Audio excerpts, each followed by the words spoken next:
అందమైన చర్మ సౌందర్యం మీ సొంతం. Second aqua radiance deep cleansing gel. ఖడ్గం మూవీ 2002లో రిలీజ్ అయింది. సో అప్పట్లో ఎంత సెన్సేషనల్లో చెప్పాల్సిన అవసరం లేదు. అప్పటికి August 15th సార్ పుట్టేవా అప్పటికి? పుట్టాను సార్. August 15th వచ్చిందంటే మూవీస్ అంటే ఏదైనా మూవీ వస్తుంది టీవీలో అంటే అది వేసే మూవీకి ఉందంటే అది ఖచ్చితంగా ఖడ్గమే ఉంటుంది. So January 26th August 15th అప్పటి నుంచి 22 సంవత్సరాలుగా ప్రతి సంవత్సరం 2 సార్లు చెప్పిన ఇప్పటికీ ఓన్లీ శాటిలైట్ ఛానల్స్లోనే 44 సార్లు వచ్చింది.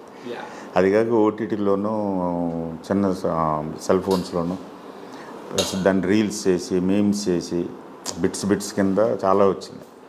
కాకపోతే ఈ జనరేషన్ అందరికీ అప్పుడు చిన్నపిల్లలుగా ఉన్న వాళ్ళకి ఇప్పుడు ప్రజెంట్ జనరేషన్కి ఆ సినిమా గురించి బాగా తెలుసు. కానీ ఆ సినిమా బిగ్ స్క్రీన్ మీద ఉండే ఒక కిక్ ఒక ఎక్స్పీరియన్స్ ఇప్పుడు రిలీజ్ తోటి దొరుకుతుంది. దాన్ని ఎవరు మిస్ అవ్వద్దు దయచేసి.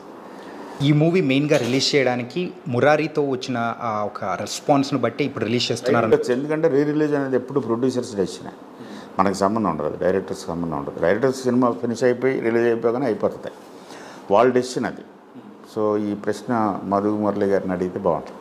ఖడ్గం మూవీ అనే ఆలోచన మీకు ఎలా వచ్చింది? మెయిన్గా ఏదైనా కథ రాయడానికి ఒకటి మనల్ని ఇన్స్పైర్ చేసే అవకాశం అనేది ఒకటి ఉంటుంది.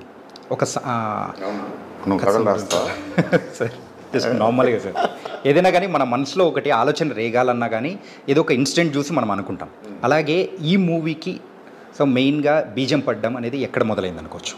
ఒక రియాక్షన్, ఆ టైంలో ఎందుకు ఓల్డ్ సిటీకి ఒక పని మీద వెళ్ళినప్పుడు ఒక ఆటో స్పేర్ పార్ట్స్ ఏదో స్పేర్ పార్ట్స్ సైకిల్ షాప్ దేంట్లోనో ఒసామా బిన్ లాడెన్ పోస్టర్స్ పెట్టుకుని ఉన్నాడు అతను. అప్పటికి ఒక 1 year బ్యాకే అమెరికా మీద 9/11 అటాక్స్ జరిగింది. సో దాని మీద వాడు ఏదో కాంప్లిమెంట్గానో లేకపోతే దాన్ని గొప్పగా ఫీల్ అయ్యి పెట్టుకుని ఉన్నాడు. అందరూ చూసి వెళ్తున్నారు. నాకు ఇది తప్పు అనిపించింది, ఇది కరెక్ట్ కాదు కదా, ఇది ఎందుకు పెట్టుకోవటం తప్పు. పెట్టుకుంటే దానికి ఎవడు ఏమి రియాక్ట్ అవ్వకుండా మామూలుగా వచ్చి వెళ్ళిపోతున్నారు ఏంటి అని అన్న తర్వాత ఒక రోడ్డు మీద చూస్తే ఒక ఆటో మీద పర్వేజ్ ముషర్రఫ్ పాకిస్తానీ ప్రెసిడెంట్ అప్పుడు జనరల్, అతని పోస్టర్స్ పెట్టుకుని ఆటో వెనకాల తిరుగుతున్నారు. ఇదేంటి మన దేశంలో ఉంటూ మన రాష్ట్రంలో ఉంటూ మన దేశంలో ఉంటూ మన దేశానికి వ్యతిరేక శక్తులు ఫోటోగ్రాఫ్స్ ఎలా పెట్టుకోగలిగారు, పెట్టుకుని ఎంత ఇదిగా తిరుగుతూ ఉంటే అందరూ ఎందుకు రియాక్ట్ అవ్వట్లేదు, ఇది కరెక్ట్ కాదు, ఇది ఏదో తప్పు జరుగుతుంది, ఎక్కడ ఉంది తప్పు, వాళ్ళదా వీళ్ళదా మిగతా వాళ్ళదా సొసైటీదా గవర్నమెంట్దా ఎడ్యుకేషన్ సిస్టమ్దా ఎక్కడ జరుగుతుంది? అందరూ హ్యాపీగానే బతుకుతున్నారు కదా. ఇప్పుడు రంజాన్ వచ్చిందంటే ఆ 1 month హైదరాబాద్లో ఉన్న వాళ్ళందరూ కూడా ఓల్డ్ సిటీకి వెళ్ళి ఆ స్వీట్స్ అన్నీ ఎంజాయ్ చేస్తారు, బిర్యానీలు తింటారు. చాలామంది హిందూ ముస్లిమ్స్ కొన్ని ఆల్మోస్ట్ 1000 సంవత్సరాలుగా కలిసి బతుకుతున్నారు ఇక్కడ. ఈ చిన్న ఇన్సిడెంట్స్ వల్ల అన్నెసరీగా రిఫ్ట్ పెద్దదైపోతుంది, ఇది కరెక్ట్ కాదు. సో బేస్ ఏంటి, మన పేట్రియాటిజం మన నేషనలిజం మనం ఫీల్ అవ్వట్లేదు, ఏదో ఫీల్ అయినా సరే బయటికి చెప్పట్లేదు, ఎవరికళ్ళు మనకి ఎందుకులే అని వెళ్ళిపోతున్నాం.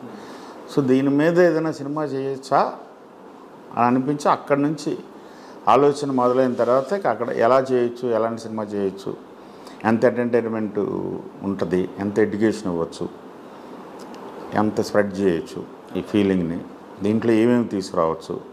నేషనలిజం మన అంటే అది చిన్న పాయింట్ కాదు, కొన్ని వేల సంవత్సరాల నుంచి తీసుకురావాలి.